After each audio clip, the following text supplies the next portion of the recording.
The glow of my monitor was the only light left in the apartment at 11 p.m.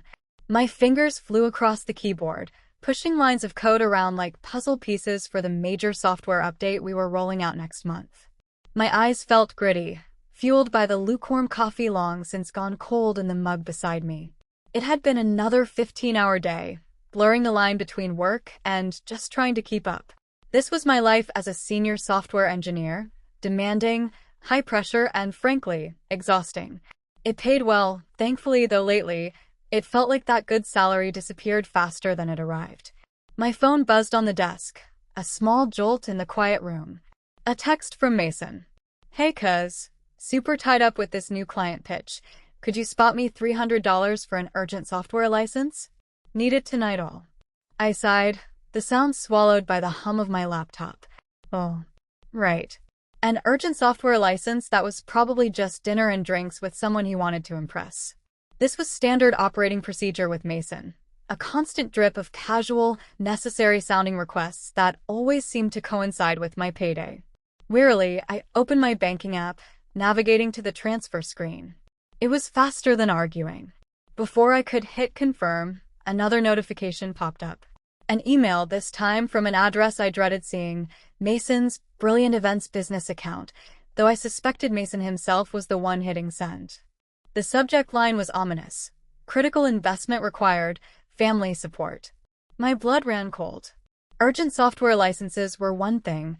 Critical investments were code for bailout. I opened it, my heart hammering against my ribs.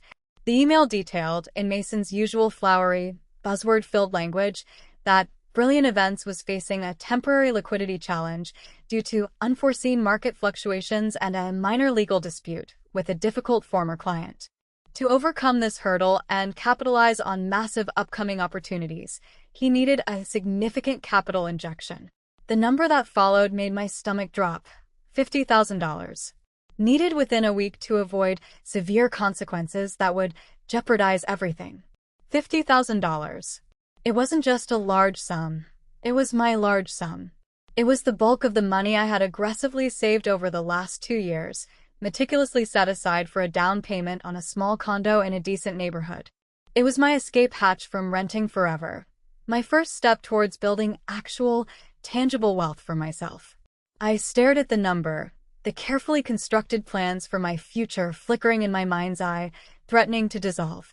My own bank balance stared back, a painfully low number for someone who worked the hours I did. Every extra project, every skipped vacation, every frugal meal I'd eaten over the past 7 years, it all rushed over me. It wasn't just $50,000 he was asking for, it was years of my life, quantified in a single outrageous demand. "Are you still up, Scarlett?" Chloe, my roommate and best friend, called from her bedroom doorway. She was already in pajamas, her face soft with sleepiness. "Yeah, just dealing with something," I managed, my voice tight. She took one look at my face and the email on my screen. "Mason." It wasn't a question. She walked over, looking over my shoulder. Her eyes widened at the number. $50,000? Is he insane? I just shook my head, unable to speak. The sheer audacity of it stole my breath. "Scarlett, no," Chloe said firmly, placing a hand on my shoulder. "Absolutely not. You've given him so much already." Her words were a lifeline, pulling me out of the initial shock. She was right. This wasn't new. It was just more. A breaking point. A cold, hard resolve settled over the panic. Enough. It had to be enough. As if on cue, my phone pinged again. A text from my Aunt Sarah, Mason's mother. "Darling, having a little family dinner Sunday. Mason has some exciting business updates. Would love for you to come. We need to discuss how the family can continue to support his vision. Can you make it?" My vision. Right. I looked from the email demanding $50,000 to the text framing it as a family discussion about support. They weren't even pretending it was a real business investment anymore. It was just expected. "They want me over for dinner Sunday," I told Chloe, my voice flat, "to discuss supporting his vision." Chloe snorted.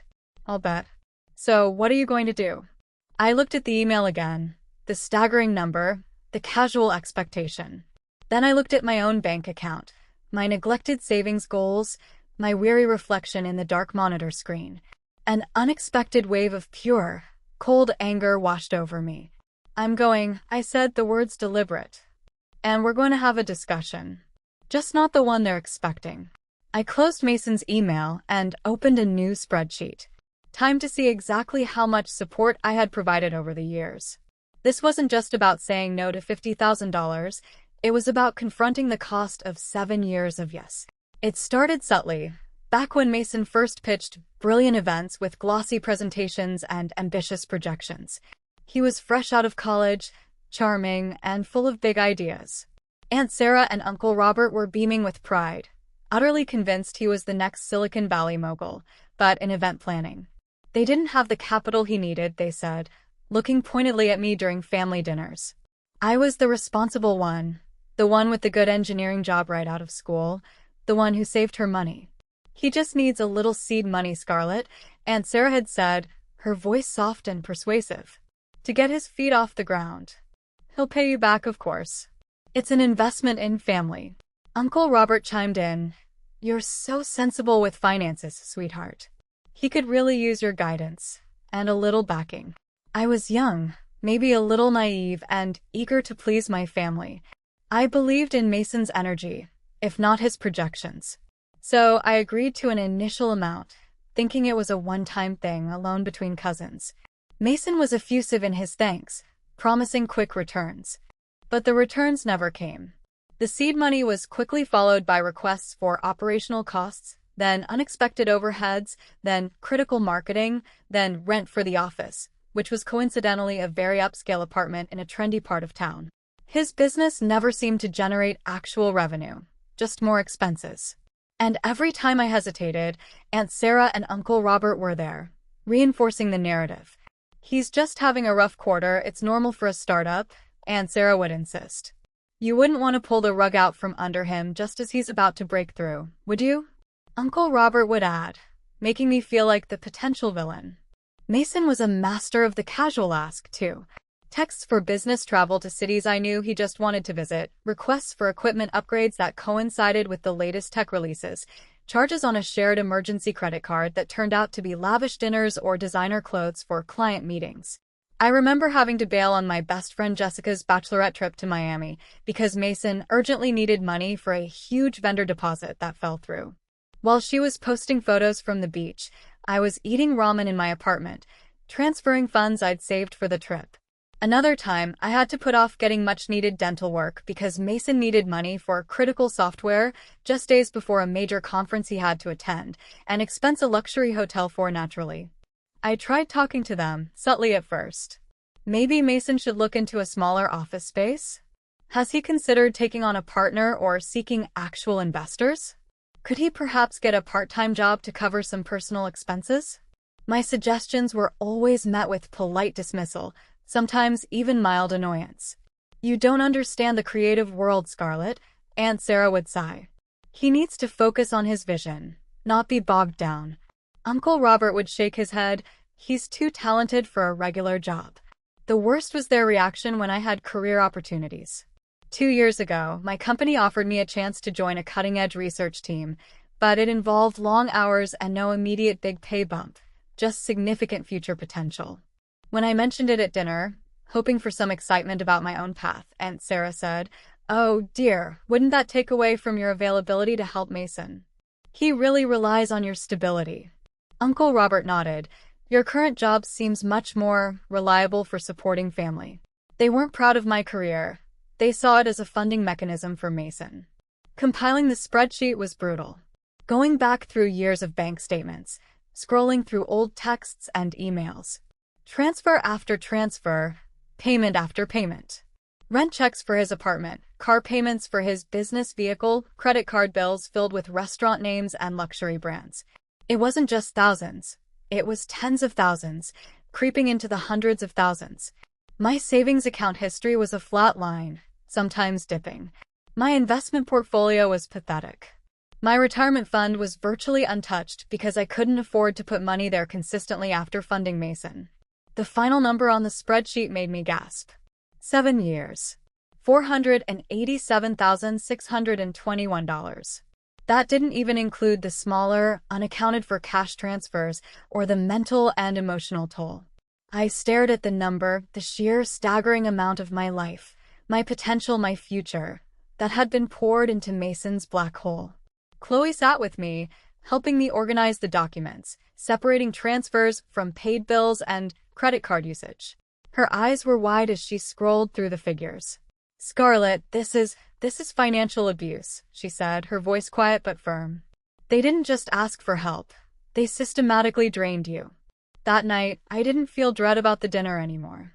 I felt a cold, clear anger. I wasn't going there as the family ATM anymore. I was going as a professional with a presentation of my own. The folder containing the truth felt heavy, but also strangely powerful. Sunday arrived with a false sense of cheer. Aunt Sarah and Uncle Robert's house smelled of roast chicken and was filled with the usual family chatter. Other relatives were there, a couple of aunts and uncles, some cousins, the usual witnesses to the family's carefully curated image. Aunt Sarah greeted me with an overly warm hug, immediately saying, "Oh, Scarlett, darling, so glad you could make it. Mason is just buzzing about his big announcement. Your support means the world to him." She squeezed my arm, a subtle reminder of my expected role. Mason arrived fashionably late, looking every bit the successful entrepreneur in expensive clothes I suspected were funded by my recent, urgent software license transfer. He flashed his dazzling smile, patted me on the back. "Hey, cuz. Great to see you. Can't wait to tell you about everything later." His confidence was breathtaking, utterly oblivious to the storm I carried in my folder. Dinner was a performative affair, everyone asking Mason about his business, his plans, his exciting trajectory. Aunt Sarah and Uncle Robert led the charge, showering him with praise, setting the stage. "Mason has such vision," Aunt Sarah would gush. "He just needs the right resources to truly take off." Uncle Robert would nod solemnly. "We all need to do our part to support his genius." My turn came. "So, Mason," Uncle Robert began, turning to me with a knowing look. "Tell Scarlett your good news." Mason leaned forward, his eyes gleaming. "Right. So, Brilliant Events is poised for massive expansion. We're talking new markets, bigger clients.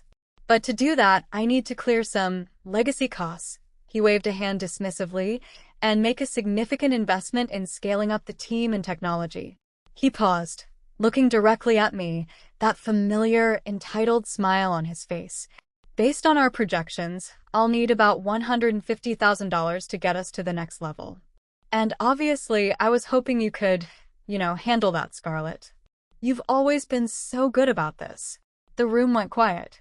My relatives, some vaguely aware I helped Mason but not to what extent, shifted uncomfortably. Aunt Sarah and Uncle Robert smiled expectantly, nodding along as if this was the most reasonable request in the world. Mason looked utterly confident, certain I would agree. $150,000, I repeated, my voice calm, almost detached. "To clear legacy costs and scale up." "Exactly." Mason beamed. "It's the final push. And with your stable income, Scarlett, it makes perfect sense.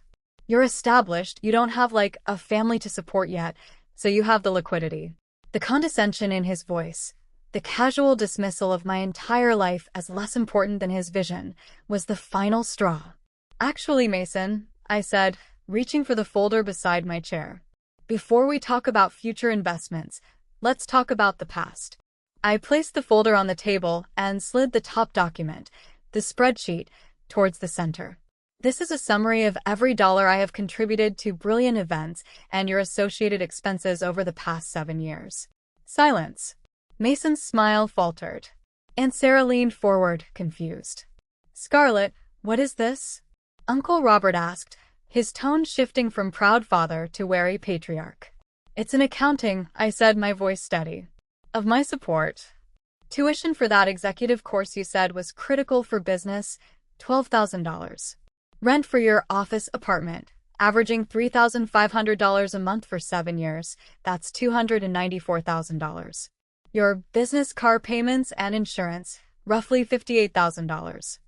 Marketing budgets that disappeared with no results, another $40,000. Countless smaller transfers for urgent needs, estimated at $50,000. And let's not forget the times you used the shared emergency credit card for things like a $1,500 watch or a $800 dinner, billing it as client expenses. I pointed to the bottom line of the spreadsheet. The total? $487,621. That's almost $500,000. Gasps around the table. Aunt Sarah covered her mouth. Uncle Robert's face was red. Mason looked like he'd been slapped. $487,621, I repeated, letting the number hang in the air.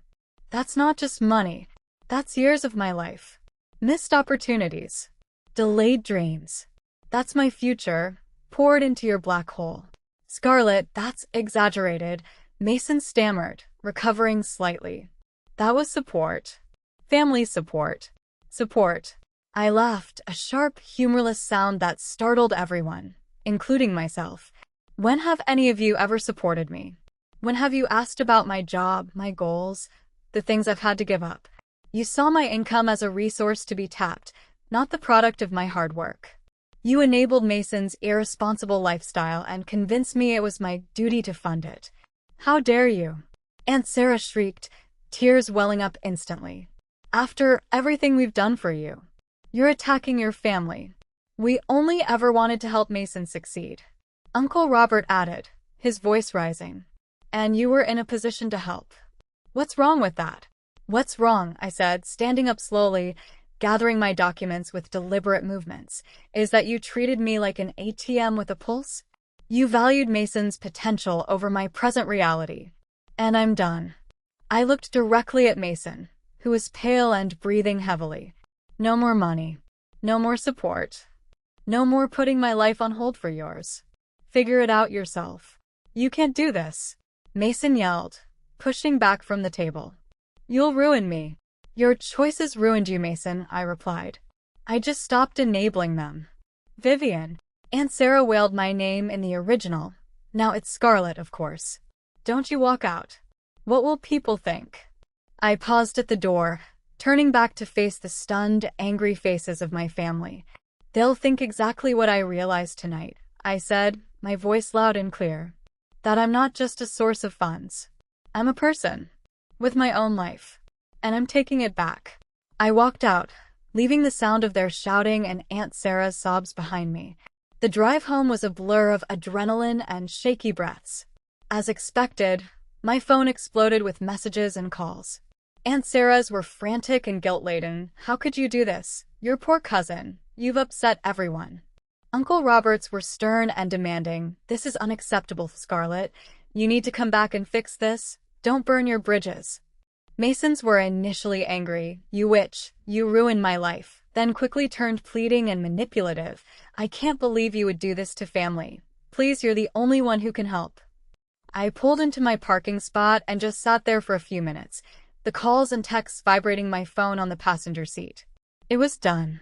The impossible conversation had happened. The years of simmering resentment had finally boiled over. When I walked into the apartment, Chloe took one look at my face and immediately grabbed the wine glasses. That bad? She asked, pouring generous amounts. It happened, I said, sinking onto the sofa. I showed them everything. Told them I was done. Chloe's face broke into a wide grin. Yes. Oh my God, Scarlett, I'm so proud of you. How did they react? I recounted the dinner, the numbers, their outrage, Mason's entitlement, my exit. Chloe listened intently, nodding and interjecting with supportive exclamations. Good for you, she said, raising her glass. Seriously. That took incredible guts. So what's next? What's next? 4 years. What's next was delayed because of Mason. Now it was just next. My phone buzzed again. Not family this time. It was an email from Maria, my potential new boss at the tech company in Seattle. The senior lead position I'd been considering, the one I'd hesitated on because I felt tied down by family obligations and finances. The email was following up, asking if I'd made a decision, reiterating the exciting opportunity and the generous salary package. I looked at the email, then at Chloe, then back at my phone, which was still vibrating with incoming calls from Mason. A wave of pure, Exhilarating freedom washed over me. "What's next?" I said, a genuine smile spreading across my face. "Is Seattle." I opened the email and began typing my response to Maria. "Dear Maria, thank you for your offer. I am writing to formally accept the senior lead position." Chloe cheered. "You're doing it.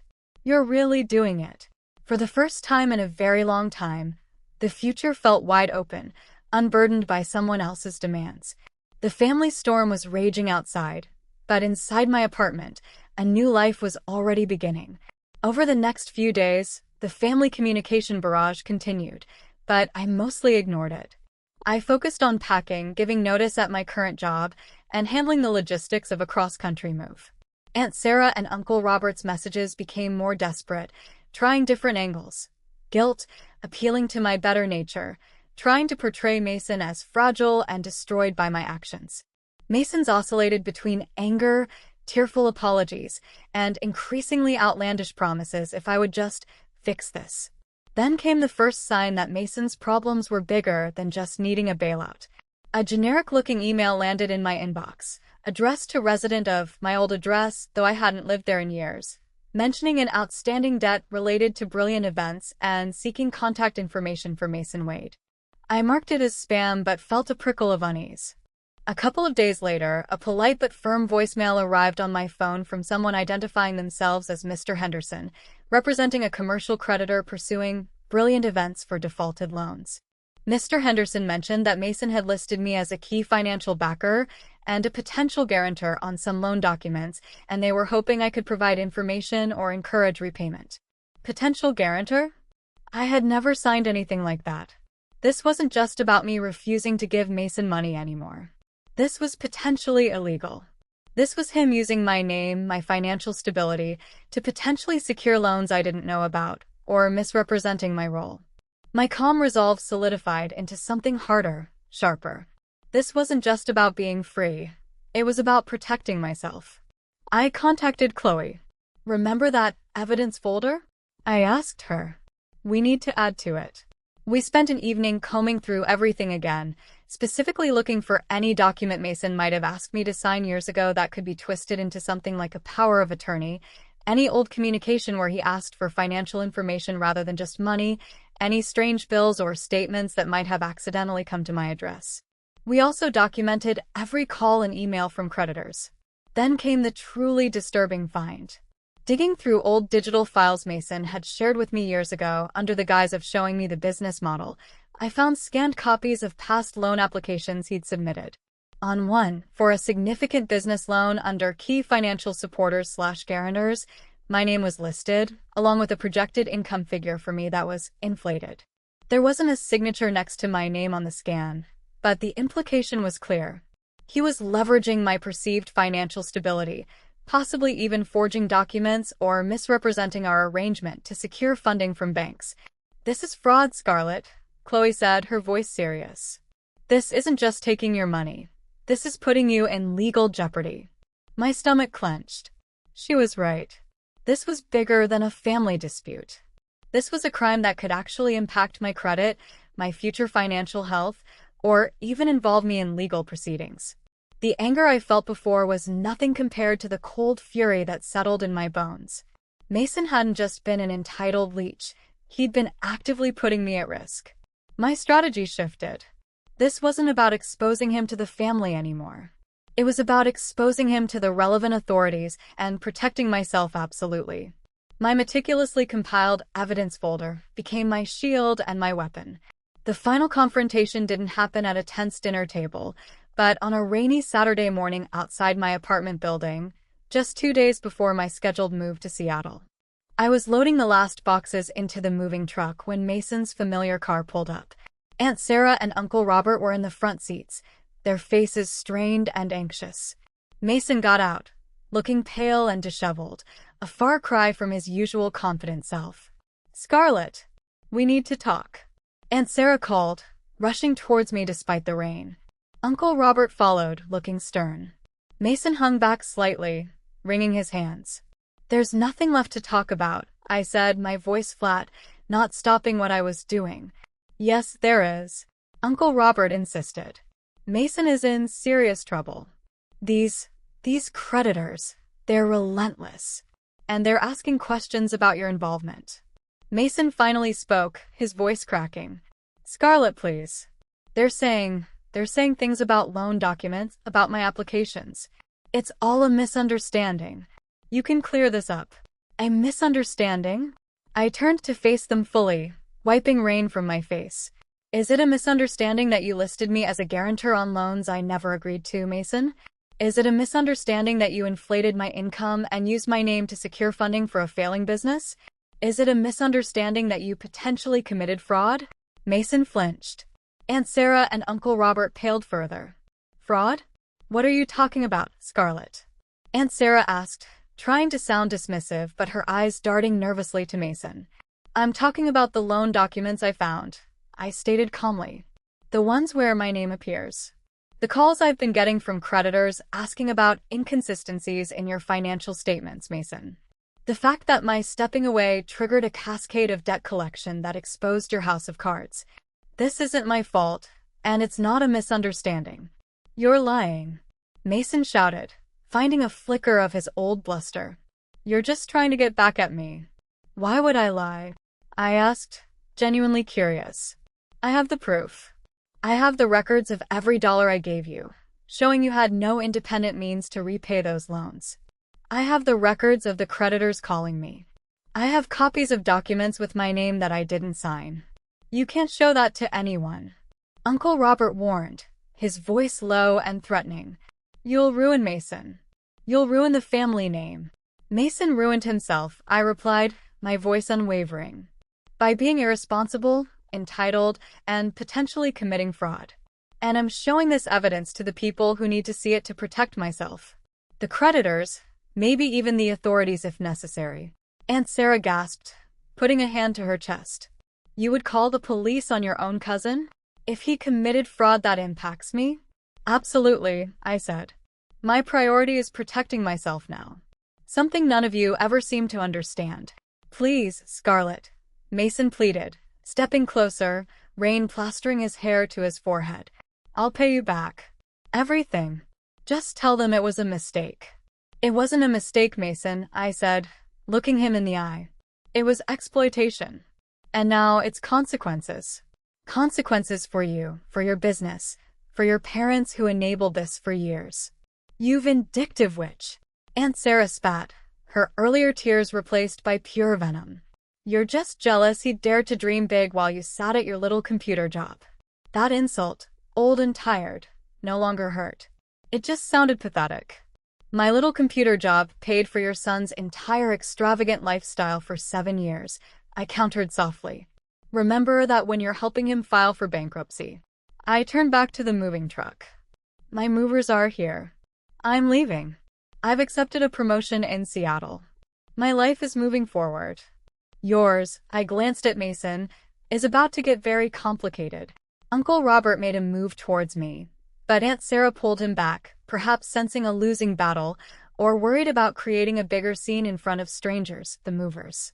Vivian, she cried my original name again. Now it is Scarlett, of course. Don't you turn your back on us. I'm not turning my back, I said, swinging a box into the truck. I'm walking away from a situation that was destroying me. You made your choice years ago by enabling Mason. I'm making mine now. As the moving truck pulled away, I saw them standing on the curb in the rain, a defeated, angry huddle. The move to Seattle was the start of everything. My new job was challenging and fulfilling. Maria, my boss, was smart and empowering. For the first time, my hard work was recognized and rewarded without strings attached. I started building my savings again. This time for my future, my condo.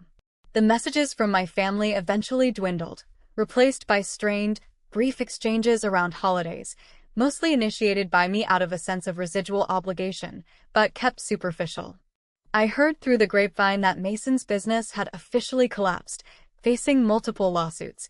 The potential fraud investigation was ongoing, though I wasn't directly involved beyond providing my initial evidence to Mr. Henderson's firm and answering a few follow-up questions.